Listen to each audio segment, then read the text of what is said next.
orí rẹ̀ pé bí Alajo Somolu tó gbàjọ ọdún mẹ́ta láì kọ sílẹ̀ bẹ́ẹ̀ tó ní kò tún ṣe owó àjọsàn.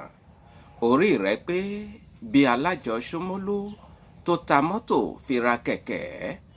Oríṣiríṣi àṣàmọ̀ yìí là ń gbọ́ lẹ́nu àwọn ọmọ káàrọ̀ òjìrè. Ṣùgbọ́n ọ̀pọ̀lọpọ̀ èèyàn á máa béèrè ń pè ṣé ẹni tó rí rẹ̀ pé kan lè ta mọ́tò fi ra kẹ̀kẹ́? Ṣé ẹni tí orí rẹ̀ pé kan ó lè mọ gbàjọ láì kọ sílẹ̀? Gbogbo ẹ̀ ẹ gbọ́ làbárè lọ́jọ́ tèní torí àṣàmọ̀ yìí kì í ṣàwáwí rárá ohun tó ṣẹlẹ̀ gangan ni. Ta ni Alajo Somolu? Ẹ gbọ́ wìrìwìrì lórí ètò yìí lọ́jọ́ tèní. Ẹ mọ̀ bá mi bọ̀ pẹ̀lẹ́pẹ̀lẹ́ lórí ètò. Ohun ìfẹ́ SOMIDA TV, àṣà wa, èdè wa. Gẹ́gẹ́ bẹ́ẹ̀ ti mọ̀, mi ò jẹ́ pèdè kí n mọ́júbà lọ́jọ́ tèní o. Ìbà òǹgbòrò tó doríkodò tí ò gbọ́dọ̀ ṣomi. Ìbà ìyámọ̀pò tó doríkodò tí ò gbọ́dọ̀ ṣẹ̀jẹ̀. Àkọ́dá ayé ìbà, àṣẹ̀dá ọ̀run ìbà. Ìbà ládé, ìbà lóyè. Egungun ńlé mojúbà, òòṣà ọjà mojúbà. Ìbà yín ìyá mi Ajíbọ́lá arógbá aṣọ mọ́balẹ̀. Ìbà yín ìyá mi amálòlò alàròrò. Wọ́n lẹ́yìn lórí tó kún tí ò níná, ẹ̀yìn lọ́jà tó kún tí ò lérò. Ìbà Ọ̀ṣun Ṣẹ̀ǹgẹ̀ṣẹ̀ olóyè ayùn, àwẹ̀dẹ̀ kò tó wẹ̀ mọ̀. Mojúbà gbogbo pèdèpèdè, ìbà gbogbo sọ̀rọ̀sọ̀rọ̀.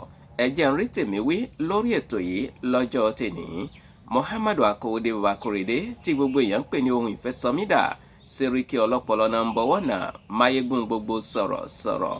Àrí ìlú ni mí, àwa lọmọ oníjà kòmánà. Àjàní mògó ni mí ará àjámọ̀, àwa lọmọ ipò ń pọ̀rúurú. Àjà ń rọ̀ ṣẹ̀. À ń torí àjájà, Àjàní taníjà lẹ́yìn kùlé òun. Ṣèbá pọ́nbẹ́pọ̀ rẹ lórúkọ tí wọ́n ń pàjà. Ẹ bá wá nǹkan fìdílé àbí kẹ́ fìdílé nǹkan. Ta ni Alajo Somolu? Ṣé lóòótọ́ ni pé ó ta mọ́tò rẹ̀ fi ra kẹ̀kẹ́? Ṣé lóòótọ́ ni pé Alajo Somolu ó gbàjọ fún ọdún mẹ́ta láì kọ sílẹ̀? Gbogbo ẹ̀ ẹ gbọ́ làbárè lórí ètò yìí lọ́jọ́ tèní. Mò ń bọ̀ mi tí dé. Ohun ìfẹ́ SOMIDA TV, àwa ni bàbá. Mo dúpẹ́ lọ́wọ́ gbogbo ohun ìfẹ́ SOMIDA fans tẹ́ ń dúró tì wá lórí ìkànnì ìrírí ayé TV lọ́hùn-ún, tẹ́ ń bá wa gbọ́ àwọn ètò ọlọ́kanjọ̀kan níbẹ̀. Ẹ ṣeun ẹ kú fẹ́. Orí ìkànnì ohun ìfẹ́ SOMIDA TV láwa yìí. Gbogbo ẹ̀yin náà tẹ́ wà pẹ̀lú wa níbí. A dúpẹ́ lọ́wọ́ tiyín náà o, torí pé wọ́n ní ká dúpẹ́ lọ́wọ́ ẹ̀kẹ́ lé tóró àjà lórí. Ká dúpẹ́ pé òkun lọ́wọ́ àjà tó bòde fórùlé. Àwọn àgbà bọ̀ wọ́n ní ọlá ẹni tá a ní là ń jẹ. Àǹfààní ẹni tá a ní là ń lò. Àǹfààní ẹ̀yin tèmi tí mo ní lórí ìkànnì yìí òun lèmi ń lò tẹ́yìn gan fi ń láǹfààní àti mọ gbóhùn mi ní gbogbo ìgbà àti lóòrèkóòrè.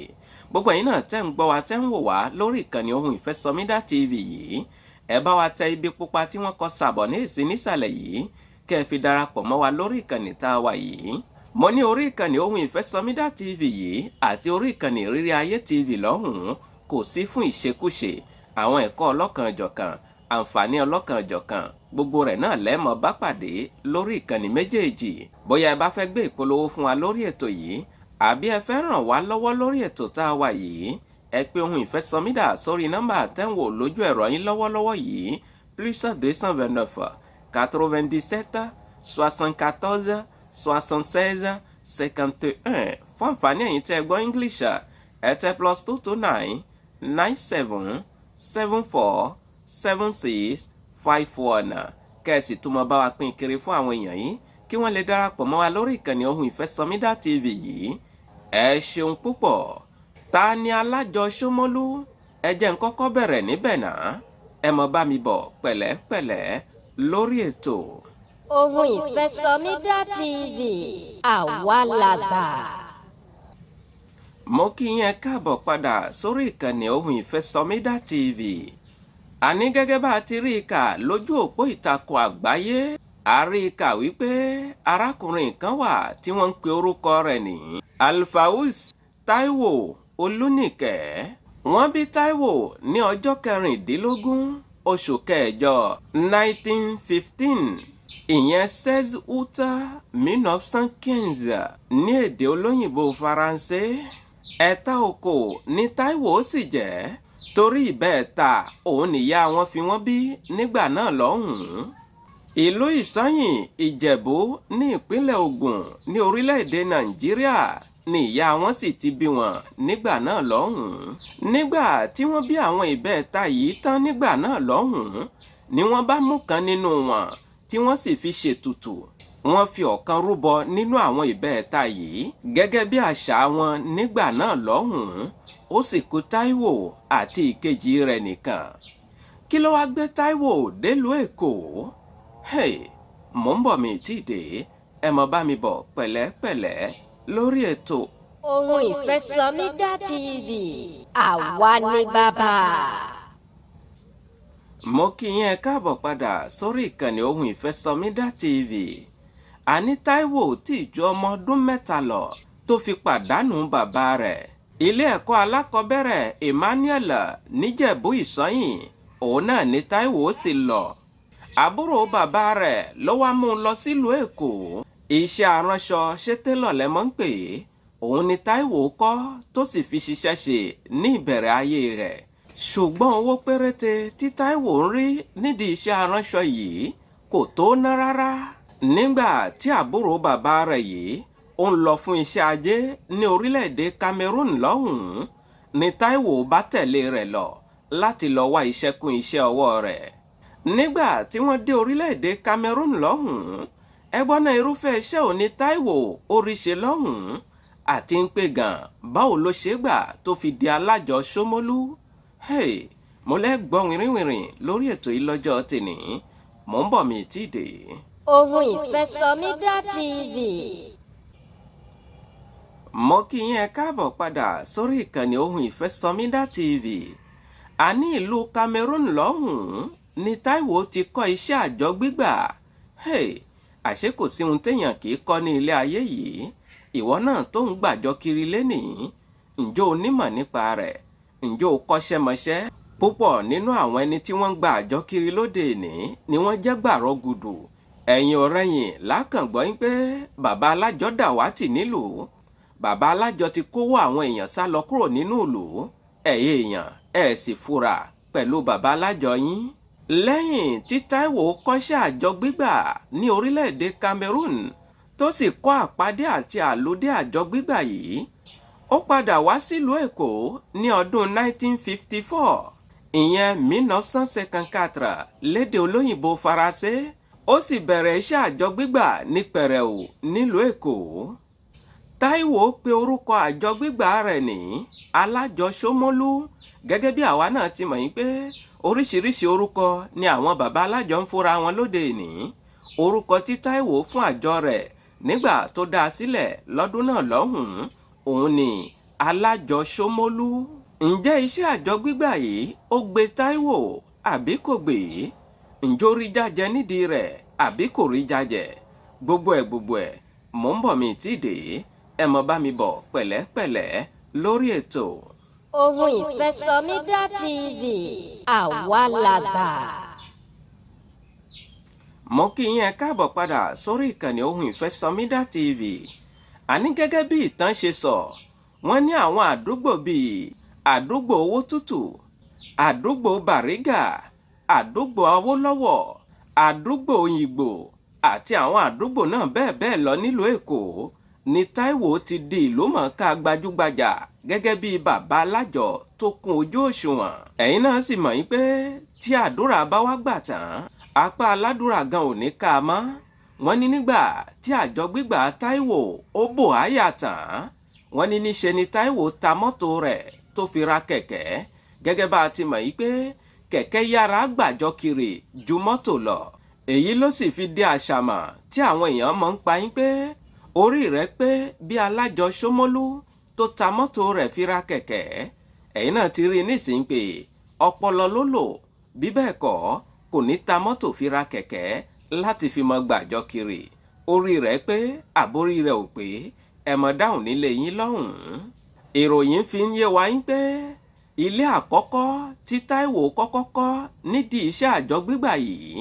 Ilé ọ̀hún wà ní ojúlé 10 òpópónà Odùnúkàn, Ìjẹ̀ṣà Tẹ̀dó, ṣùgbọ́n wọ́n ní ó ti padà ta ilé yìí fún àwọn ìjọ kan. Ilé kejì tí Alajo Somolu kọ́ nídìí iṣẹ́ àjọ gbígbà yìí. Ẹ gbọ́ ná, ibo ló kọ́ ilé ọ̀hún sí nílùú Èkó? Gbogbo ẹ̀yin tẹ́ wà nílùú Èkó, ẹ ti mọ̀ bẹ̀.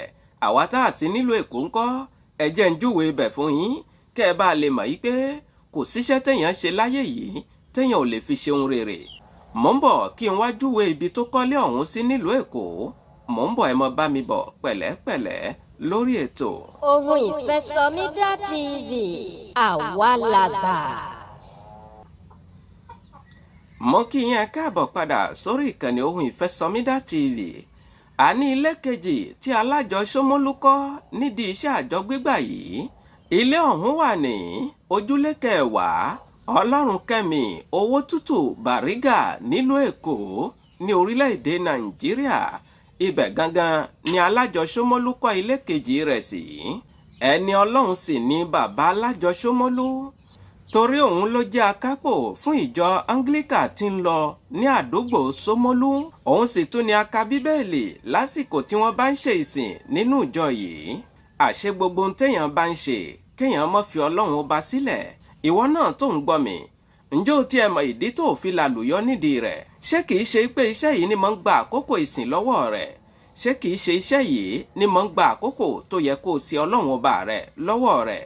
Bó o bá ń ṣiṣẹ́ tó o bá sin Ọlọ́run ọba àti lálùyọ nídìí iṣẹ́ rẹ̀ yóò nira díẹ̀. Ìṣe ni ká mọ́ fi àyè iṣẹ́ sọ́tọ̀, àyè sísin lọ́hùn sọ́tọ̀. Ẹ̀kọ́ kan rèé tó yẹ káwa náà ká mú dání lórí ètò lọ́jọ́ tèní. Ọdún ni Alajo Somolu nígbà ayé rẹ̀ níbi iṣẹ́ àjọ gbígbà, kò sì ṣàìmọ̀ fólókò àwọn ọjà kan bíi ọjà Awólọ́wọ̀, ọjà Somolu, ọjà Ọlálẹ́yẹ, ọjà Òyìngbò àti àwọn ọjà náà bẹ́ẹ̀ bẹ́ẹ̀ lọ. Gbogbo rẹ̀ ni Alajo Somolu gbayì tó sì gbẹ̀yẹ níbi iṣẹ́ àjọ gbígbà. Ẹ wá gbọ́n náà ọdún òun ni bàbá Alajo Somolu fẹ̀yìntì, ìyẹn tó lọ rìtáyà níbi iṣẹ́ àjọ gbígbà, àti ń pé ọdún wo gan-an ni bàbá jáde láyé. Mò ń bọ̀ mi tí ì dé, ẹ mọ bá mi bọ̀ pẹ̀lẹ́pẹ̀lẹ́ lórí ètò. Ohun ìfẹ́ SOMIDA TV, àṣà wa, èdè wa. Mo kí yín káàbọ̀ padà sórí ìkànnì Ohun ìfẹ́ SOMIDA TV. Àní ìròyìn fi ń yé wa ń pé ọdún 2010, ìyẹn 2010, ni bàbá Alajo Somolu fẹ̀yìntì tó rìtáyà níbi iṣẹ́ àjọ gbígbà. Ọdún yìí gan-an ni bàbá Alajo Somolu sì ń pé ọmọ ọdún 95, ìyẹn 95 years, 95 ans lédè olóyìnbó Faransé. Ẹ̀yin bàbá Alajo tẹ́ wà nílùú lénìí, ọdún mélòó lẹ ti ṣe nídìí iṣẹ́ àjọ yín tó ti ń rẹ̀ yín? Ọdún mélòó lẹ́yìn gan ti ní tó ti rẹ̀ yín láti gbàjọ kiri lénìí? Nígbà tẹ́ ẹ̀ kọ́ṣẹ́mọṣẹ́ nídìí àjọ yín, òun ló jẹ́ kó sú yín. Alfausa Táíwò Olúnìkẹ́, bàbá Alajo Somolu dágbére fáyé pó dìgbà ó ṣe ní ọjọ́ 11 oṣù kẹwàá ọdún 2012, ìyẹn 11 août 2012. Ọdún méjì lẹ́yìn tí bàbá rìtáyà ni bàbá dágbére fáyé. Ká tó rẹyẹ bí ọ̀kín, ó dọ̀run alákejì. Bónírèsé bàbá Alajo Somolu pákọ̀ ń pòun òfin gbá mọ́. Àwọn èyí tó ti fi sílẹ̀ kò ní parun. Orúkọ rere tí bàbá fi sílẹ̀ kò ní parun. Bí ìtàn ìgbé ayé bàbá Alajo Somolu ṣe lọ́rọ̀ yìí fún gbogbo àwa ìwé ìwòyí tá a mọ̀ nípa Alajo Somolu, tó sì ṣe ń pé a máa ń bá wọn pàṣàmọ̀ yín pé orí rẹ̀ pé bí Alajo Somolu tó ta mọ́tò fi ra kẹ̀kẹ́, orí rẹ̀ pé bí Alajo Somolu tó fọdún 3 gbàjọ láì kọ̀ sílẹ̀ tí kò sì ṣe owó san f'Alajo. Gbogbo àwa tá a máa ń bá wọn pàṣàmọ̀ yìí, ìtàn bàbá Alajo Somolu níwọ̀nba ṣókí òun la gbọ́ yìí. Kí o bá mi Elédùà kó bá wa tẹ́ bàbá sí afẹ́fẹ́ rere. Ohun ìfẹ́ SOMIDA TV, àwa làgbà. Ẹ wò ó, mi ò nítorí àwíjàre kí tó tán lẹ́nu. Mo ní tẹ́ ẹ bá gbádùn rẹ̀, ẹ bá ń tẹ láìkà ìyẹn àtàǹpàkò tó gbẹnu sókè nísàlẹ̀ yìí. gbogbo ẹ̀yin náà tẹ́ sì ń gbọ́ wa tẹ́ ń wò wá tẹ́ tí darapọ̀ mọ́ wa lórí ìkànnì yìí ẹ wo ibi pupa tí wọ́n kọ subscribe sí nísàlẹ̀ yìí tó bá tó wà ní pupa ẹ tí darapọ̀ mọ́ wa nù ẹ bá wa tẹ̀ kó di funfun ìgbà yẹn lẹ tó darapọ̀ mọ́ wa lórí ìkànnì Ohùn Ìfẹ́ SOMIDA TV tá a wà yìí kẹ́ ẹ sì mọ́ gbàgbé láti mọ bá wa pín kiri fún àwọn èèyàn yín à ń retí ìrànlọ́wọ́ látọ̀dọ̀ yín o ẹ dákun ẹ fọwọ́ ọlá yín pa wá lára lórí ètò yìí ẹ ràn wá lọ́wọ́ lórí ètò yìí bóyá ẹ bá fẹ́ gbé ìrànlọ́wọ́ tí ń fún wa lórí ètò yìí náà ni ẹ pé Ohùn Ìfẹ́ SOMIDA sórí nọ́mbà tẹ́ ń wò lójú ẹ̀rọ yín lọ́wọ́lọ́wọ́ yìí +229 97 74 76 51 fún àǹfààní ẹ̀yin tẹ́ gbọ́ English ẹ tẹ +229 97 74 76 51 ẹ ṣeun púpọ̀. Ohùn Ìfẹ́ SOMIDA TV àṣà wa èdè wa.